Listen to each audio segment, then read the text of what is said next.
আমি আমার গাড়িতে অলওয়েজ হচ্ছে বিস্কিট থাকে। এটা কেন থাকে? আমি হয় অবচেতন মনেই যখন আমি হাঁটতে থাকি, আমি যখনই কোনো প্রাণী আমার সামনে দিয়ে হাঁটে, আমার সাথে সাথে পেটের দিকে চোখ চলে যায়। আমি দেখি যে পেটটা আসলে সে কি খাবার পেয়েছে নাকি পায়নি।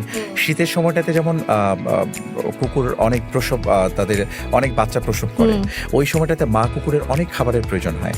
হ্যাঁ, তো এই সময়টাতে যে প্রবলেমটা হয় যে ওরা অনেক সময় খাবার পায় না, এবং অনেক জায়গা আছে যেমন সেই জায়গাগুলোতে আসলে কোনো হোটেল রেস্টুরেন্ট না থাকার কারণে উচ্ছিষ্ট পাওয়ার সুযোগও নাই। এই জন্য আমার মনে হয় যে যতটুকু আমার জায়গা থেকে সম্ভব আমি কিছু বিস্কিটের প্যাকেট সবসময় রেখে দিই।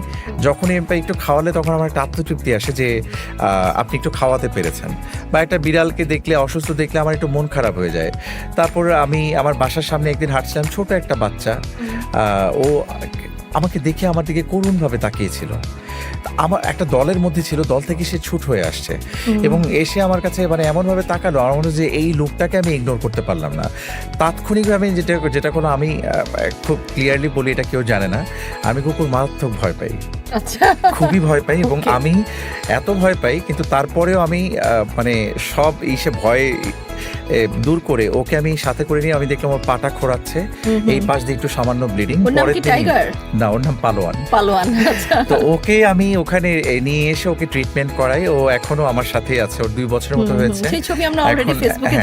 তো আমি মোটামুটি তাকে ওই যত ধরনের ভ্যাকসিন দেওয়া লাগে সেটা দিচ্ছি, তো খাওয়া দাওয়া হয়, এবং পাশাপাশি বাইরের যারা আছে তারা যেন আবার বঞ্চিত না হয়, তাদের জন্য আমার গাড়িতে সবসময় ড্রাই কেক থাকে, ওই একটা চেষ্টা থাকে।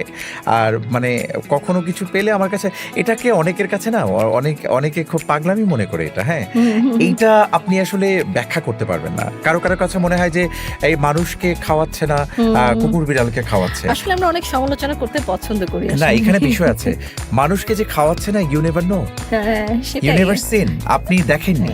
তো এমনও তো হতে পারে যে ব্যক্তি খাওয়াচ্ছেন। আমার কাছে মনে হয় যে প্রাণীকে যারা ভালোবাসে তারা মানুষের প্রতি অনেক বেশি সংবেদনশীল, এবং আপনি যখন এই সংবেদনশীলতা সবার মধ্যে কিন্তু গ্রো করেন, আপনি যখন এটা করেন আপনার বাচ্চারাও কিন্তু এটা দেখে দেখে শেখে।